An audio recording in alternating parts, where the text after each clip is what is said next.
কাব্য অনুষ্ঠানে আবারও স্বাগত শ্রোতা বন্ধুরা। আপনারা রয়েছেন আমাদের সঙ্গে FM ৮৮.৮ মেগাহার্টসে ট্রাফিক সম্প্রচার কার্যক্রম বাংলাদেশ বেতার থেকে। এই মুহূর্তে ফেসবুক লাইভে যারা রয়েছেন তাদেরকে আবারও জানাচ্ছি ভালোবাসার শুভকামনা। আমাদের আজকের অতিথি ডাক্তার ফাহমিদা মাহবুবা, যিনি আজকে স্বপ্ন ছোঁয়ার কাব্যের প্রথম অতিথি হয়ে এসেছেন এবং তার সঙ্গে আজকে আমরা অনেকটা সময় পার করে দিয়েছি আজকে গল্পে। আরও বেশ কিছুটা সময় রয়েছে। বিরতি শেষে আবারও স্বাগত আপনাদের, আমাদের সঙ্গেই নিশ্চয়ই থাকবেন। ফাহমিদা, আমরা কয়েকটি কমেন্টে যাই যারা আমাদেরকে লিখেছেন।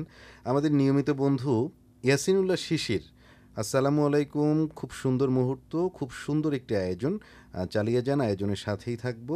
দড়িচর হোমনা কুমিল্লা থেকে। ওয়ালাইকুম আসসালাম বন্ধু ইয়াসিনুল্লাহ শিশির, আমাদের সঙ্গে থাকবেন, আপনাদেরকে নিয়েই আমাদের পথ চলা এবং আপনারা বিভিন্ন প্রান্ত থেকে আমাদের সঙ্গে যে রয়েছেন এটি নিশ্চয়ই আমাদের অনুপ্রেরণা দেয়। ফাহমিদা, আপনার কাছে আসতে চাই। আমরা একবার শৈশব নিয়ে কথা বলছিলাম, তাই না? আপনার স্কুল কলেজ এগুলো একটু যদি বলেন আমাদেরকে। স্কুল হচ্ছে আমার, যেহেতু বলেছি আমি টাঙ্গাইল জেলার ভরপুর থানার নিকোয়া দড়িপাড়া গ্রামে আমার জন্ম। আমার বাবা হচ্ছে টিচার। তো স্কুলিংটা শুরু হয়েছে বাবার হাত ধরে। আমার মাও ব্রাকেট টিচার ছিলেন। তো দেখা যাচ্ছে কি, আমি যখন স্কুলে যাই, মানে আমার বাবা মা দুজনেই যেহেতু টিচার, আব্বুর কাছে রেখে চলে যেত, আম্মু যাইতো ওখানে। তো আমি যখন ভর্তি হওয়ার আগে আমি সব পারি। আচ্ছা। তো আমার ওই প্রাইমারি স্কুলের যে হেড স্যার ছিলেন, স্যার বলতেছে ওরা একবারে 6-এ ভর্তি করে দাও, তো সব পারে। আচ্ছা আচ্ছা আচ্ছা, এটা বেশ মজার ছিল। হ্যাঁ, তো এই হচ্ছে আমার প্রাইমারি স্কুল ওখানেই। আমার আব্বুর স্কুলে, আব্বু তখন ওই স্কুলেই পোস্টিং ছিল, নিকোয়া দড়িপাড়া প্রাইমারি স্কুল, এবং হাই স্কুল হচ্ছে ওইখানেই নিকোয়া হাই স্কুল পাশাপাশি। এবং সবচেয়ে মজার ব্যাপার হচ্ছে হাই স্কুল প্রতিষ্ঠা করার পিছনে আমার আব্বু, আমার চাচা বা ওইখানকার মেয়ে সবার একটা ভালো ভূমিকা ছিল। ওখানে কোনো হাই স্কুল ছিল না। হ্যাঁ, সো ওই হাই স্কুলে আমরা ছিলাম, আমার ভাই ছিল প্রথম ব্যাচ, আমরা ছিলাম দ্বিতীয় ব্যাচ। আচ্ছা আচ্ছা আচ্ছা। সো এই হচ্ছে গিয়ে আমার ওই স্কুল কলেজ ওখানেই। আর আমার প্রাইমারি স্কুল এবং সেকেন্ডারি ওখানে। আর কলেজ হচ্ছে কুমুদিনী সরকারি কলেজ টাঙ্গাইল। এটি তো ঐতিহ্যবাহী। হ্যাঁ, এখানে একটা মজার কথা আছে। আমি একটু বলেছি তো, আমি একটু দুষ্ট প্রকৃতির ছিলাম। তো আমাকে যখন কুমুদিনী মহিলা কলেজে ভর্তি করে দেওয়া হচ্ছিল, আমি তখন আপত্তি জানিয়েছিলাম, কেন আমি মহিলা কলেজে পড়বো, আমি কম্বাইন্ড কলেজে পড়বো। আচ্ছা। তো ফাইনালি পরে আর করা হয় নাই, আমাকে হচ্ছে কুমুদিনীতেই পড়তে হয়েছে। এবং এটা যেহেতু ঐতিহ্যবাহী একটা কলেজ, ওখানকার প্রকৃতি, ভিতরের পরিবেশ, আমি হলে ছিলাম ওখানে। ওটা একটা দুর্দান্ত সময় ছিল। ওই সময় আমার বেশ কিছু ফ্রেন্ড ছিল, এখনও আছে, অনেক হারিয়ে গেছে, অনেকে পাই না। ওদের সাথেও মাঝে মাঝে আড্ডা হয়। আপনার কাছে যদি আমি বন্ধুত্ব নিয়ে জানতে চাই, যে বন্ধু চক্রটা খুব ছোট্ট, গভীরতা অনেক বিস্তৃত, আপনি কি বলবেন বন্ধুত্ব নিয়ে? জীবনে একজন ভালো বন্ধু, সৎ বন্ধু থাকা অবশ্যই একটা ব্লেসিং। হ্যাঁ, সবার জীবনে এটা হয় না। আমার লাইফে বন্ধু, একদম অরিজিনাল বন্ধু খুবই কম।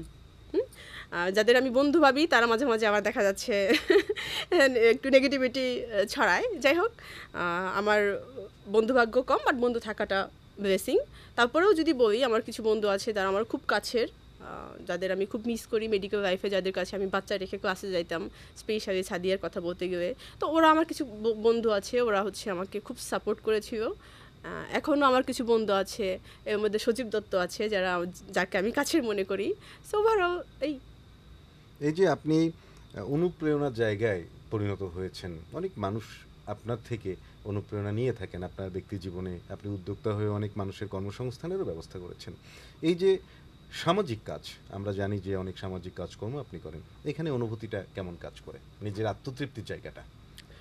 আত্মতৃপ্তি আসলেই, মানে দিন শেষে সারাদিন যত কাজই করি, দিন শেষে আমার খুব ভালো লাগা কাজ করে যে আমি এইটুকু করতে পেরেছি।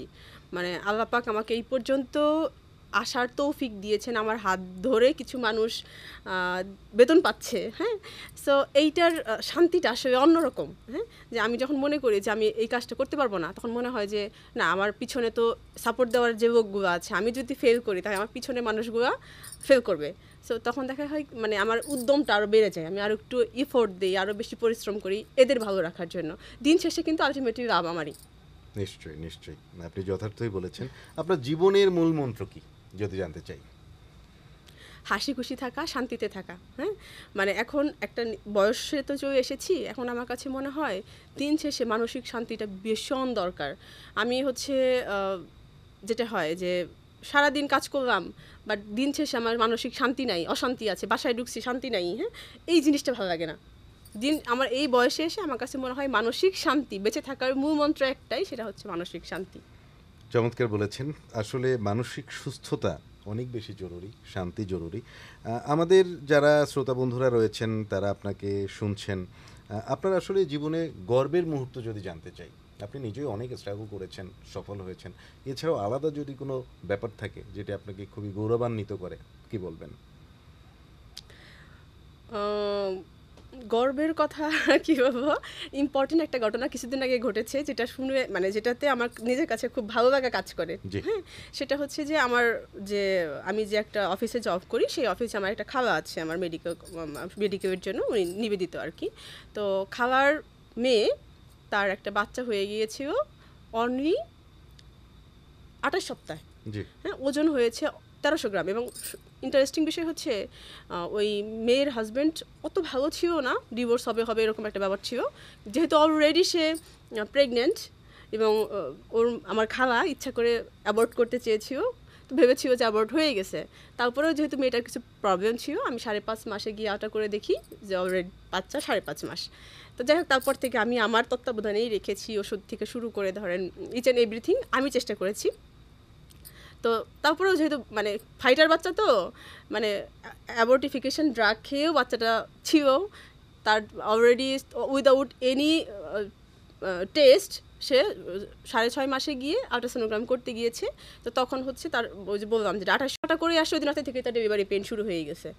হ্যাঁ, পরের দিন সকালে পরের দিন টানা ডেলিভারি পেন 48 ঘন্টা থাকার পরে বেবি হয়েছে 1300 গ্রাম ওজন নিয়ে, এবং আল্ট্রাতে 1300 গ্রামই আমি পেয়েছি। আচ্ছা। তো 1300 গ্রাম ওজন নিয়ে যখন বাচ্চাটা ডেলিভারি হয়েছে, তো এইটুকু বাচ্চা আসলে আইসিইউ ছাড়া, এনআইসিইউ ছাড়া এটাকে বাঁচানো সম্ভব হয় না।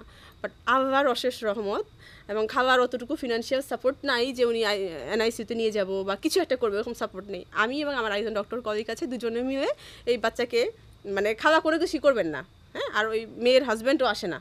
তো এই বাচ্চাকে আমরা কম্বল দিয়ে পেঁচাইয়া 100 ওয়ার্ডের বাল্ব বাসায় কোথায় বসাইলে ভালো হবে, বাচ্চাটা ওয়ার্ম রাখতে হবে, মাকে এবং খালাকে দুজনকেই হচ্ছে প্রপার গাইডলাইন দিয়ে আমরা আশাই করি নাই যে টিকে যাবে।